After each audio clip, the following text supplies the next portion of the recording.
ಶುಭೋದಯ. Welcome to Ashok Kodse YouTube channel. ನಾನು ನಿಮ್ಮ ಅಶ್ವಥ್ ಕೊಡ್ಸೆ. ನಾನು ಕಳೆದ ಒಂದು 15-20 ದಿವಸದಿಂದ ಒಂದು ಹೆದ್ದಾರಿಪುರ ಪ್ರೀಮಿಯರ್ ಲೀಗ್ ಬಗ್ಗೆ ಹೇಳಿದ್ದೆ.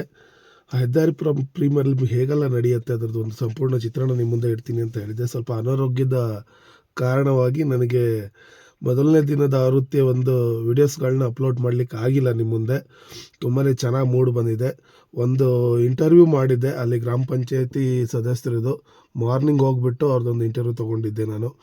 ಯಾವ ರೀತಿ ಎಲ್ಲ ಕಾರ್ಯಕ್ರಮ ಮಾಡ್ಕೊಂಡಿದ್ದೇನೆ ಅಂತ ಕೇಳೋಣ ಅಂತ. ಬಟ್ ನನಗೆ ಆರೋಗ್ಯ ಸ್ಪಂದಿಸಿಲ್ಲ.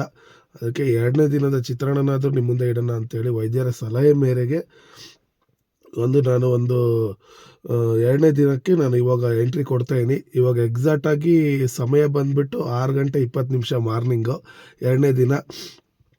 ಸೊ ತುಂಬಾ ಚಳಿ ಇದೆ. ಹೊರಗಡೆ ವೀಡಿಯೋ ಮಾಡಲಿಕ್ಕೆ ಆಗಿಲ್ಲ ನನಗೆ. ಕಾರೊಳಗೆ ಕೂತ್ಕೊಂಡು ಮಾಡ್ತಾಯಿದ್ದೀನಿ. ಸೊ ಇವಾಗ ಅಲ್ಲಿಗೆ ನಾನು ಪಯಣ ಬೆಳೆಸ್ತಾ ಇದ್ದೀನಿ. 2ನೇ ದಿನ ಚಿತ್ರಣ ಮಾರ್ನಿಂಗ್ ಏನೆಲ್ಲ ತಯಾರಿ ಮಾಡ್ಕೊಂಡಿದ್ದಾರೆ ನಮ್ಮ ಕ್ರೀಡಾಪಟುಗಳು, ಆಮೇಲೆ ಆ ಕಮಿಟಿಯವರು. ಅಂದರೆ ಕ್ರೀಡಾಪಟುಗಳೇ ಕಮಿಟಿಯವರು. ಪ್ರತಿಯೊಂದು ತಂಡಕ್ಕೂ ತಮ್ಮದೇ ಆದ ಒಂದು ಜವಾಬ್ದಾರಿನ ಕೊಡಲಾಗತ್ತೆ ಅದರಲ್ಲಿ. ಯಾಕಂದರೆ ಈಗ ಗ್ರೌಂಡ್ ಆದಮೇಲೆ ಶಾಲಾ ಆವರಣ ಅದು ಬಂದುಬಿಟ್ಟು ಗ್ರಾಮ ಪಂಚಾಯತಿ ಹಾಗೂ ಶಾಲಾ ಆವರಣ, ಅದಕ್ಕೆ ಸ್ವಚ್ಛತೆ ಕಾಪಾಡೋದು ಬಹು ಮುಖ್ಯವಾಗಿದೆ. ತಂಡದ ಪ್ರತಿಯೊಬ್ಬರು ಆಟಗಾರರಿಗೂ ಅದ್ರ ಮೇಲೆ ಜವಾಬ್ದಾರಿ ಇದೆ.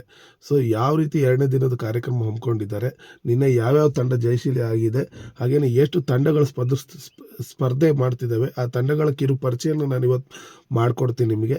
ಬನ್ನಿ ಹೋಗೋಣ. ಹೇಗಿದೆ ಇವತ್ತಿನ 2ನೇ ದಿನದ ಹೆದ್ದಾರಿಪುರ ಪ್ರೀಮಿಯರ್ ಲೀಗ್ನ ಜರ್ನಿ ಹೇಗಿದೆ, ನನ್ನ ಯೂಟ್ಯೂಬ್ ಚಾನಲ್ನಲ್ಲಿ ನನ್ನ ಕೈಯಲ್ಲಿ ಸಾಧ್ಯವಾದಷ್ಟು ನಾನು ನಿಮ್ಮ ಮುಂದೆ ಚಿತ್ರಣನ ಇಡ್ತೀನಿ.